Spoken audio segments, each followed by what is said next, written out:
This is a new Sony Xperia. You wouldn't know that, and even after further examination, you still probably wouldn't know. That's because over the past 4 years, this company has been producing the same old design, and this phone is indistinguishable to its predecessor. So, before I go ahead with this review, I would like to thank Sony for sending me this phone over. While most manufacturers are shrinking their bezels as much as they can, Sony just couldn't bother at all with it. It doesn't need to be entirely bezel-less, but smaller bezels would look prettier.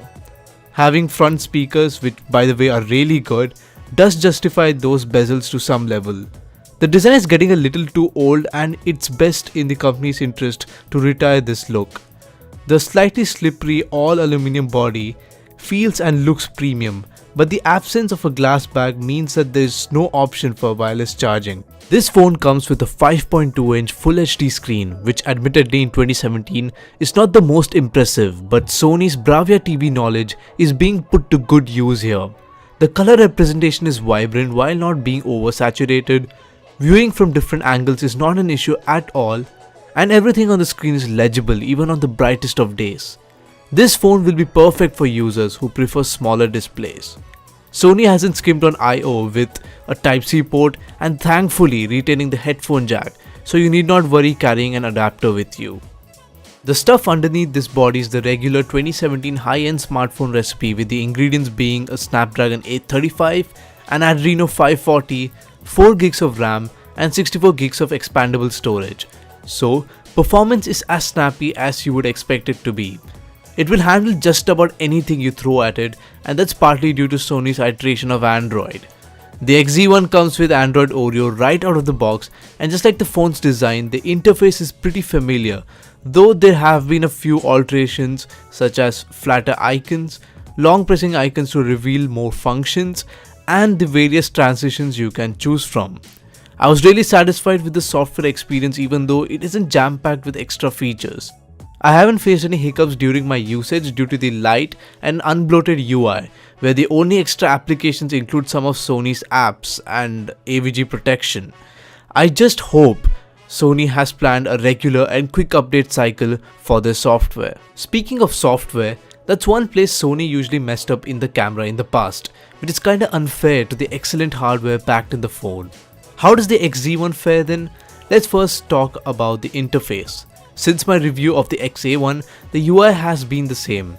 I will still complain about having video and camera modes separately instead of just having a record button placed beside the photo capture button. I will say that most of the functions like filters and the panorama mode shouldn't be in separate apps and instead should be modes which you can switch to within a swipe. The UI is smooth, but the layout must be improved. Sony is a brand which sticks with traditions, and hence they have retained the shutter button. It can launch the camera app and take pictures, and I prefer this to tapping the screen to focus and capture. Focusing is one place where this phone seems to struggle a bit, where the camera sometimes struggles to find its target. Pictures came out crisp and clear, and even manages to take some decent shots after the sunset. However, some pictures can appear a bit overexposed in the bright daylight. All the images being shown right now were shot at the highest resolution of 19 megapixels. The predictive capture mode, which detects motion and takes picture of the subject even before you click the shutter button, is quite useful. Video resolution maxes out at 4K, and you also have the options of recording in 1080p in both 30 frames and 60 frames per second.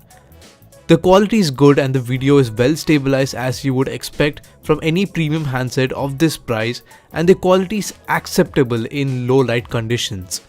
Front camera is going to satisfy most of the selfie addicts' needs, with pictures appearing great, although the soft skin mode may make your face appear a bit too unnatural. Video shot on the front cam max out at 1080p, and they are great as well. The phone unfortunately lacks any bokeh or selective focus mode to blur out the background.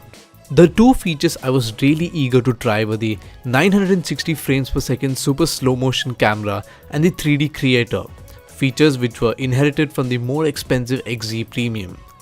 960 frames per second means it can capture 4 times slower footage than an iPhone, which is impressive, just like the results I got. The slow motion clips looked great, but be sure to have ample amount of light around when recording the footage. The execution of this feature, however, was a huge letdown. Instead of shooting the whole video and selecting the parts you want to slow down later, you have to hit the record button and tap the center button to get the right exact moment to be slowed down.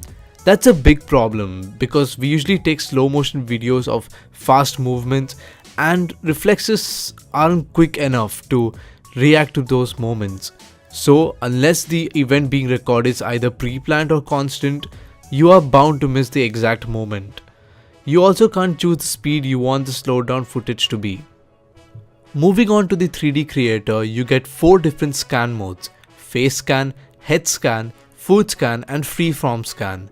The concept of this method is that you can take these scans of a person's head or something lying around and get it 3D printed, use it in augmented reality or set it as your wallpaper. I really had a hard time making a proper 3D model like the sample models provided, probably because there was never enough light for the scan or my hands weren't just steady enough. I searched on the internet and other people have had better luck in making some decent 3D scans, so the mistake might be from my side. This device has a 2700 mAh battery, which definitely is not a lot. It manages to run for a day under moderate usage with about 6 hours of screen on time. You can switch to stamina or ultra stamina mode to save up some juice. It should have had a larger sized battery, at least a 3000 to 3200 mAh one. Though this device is quick charge compatible, the fast charger is an optional accessory which doesn't make any sense considering the price of the phone.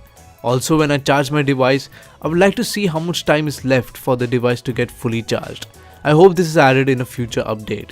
Sony has implemented a new method known as battery care, which prevents overnight charges from degrading your phone's battery by pausing the charge at 90% and then resuming the charge by the time you wake up. At the end, I would like to conclude this review by saying that the XZ1 is an all-round good phone and its compact form factor will be appealing to customers who miss the days of the smaller premium handsets. And just in case you feel you need an even smaller phone, Sony has got you covered with the XZ1 Compact, which shares the same features but has an underwhelming 4.6-inch 720p display. Unfortunately, the XZ1 and the XZ1 Compact struggles to stand out in a tough crowd, which includes the S8, LG V30 and the Huawei Mate 10, all of which roughly cost as much as the XZ1. So, what are your opinions on the XZ1? Give this video a thumbs up if you liked it, and to watch more tech related content, subscribe to my channel. Thanks for watching and I will see you in the next video.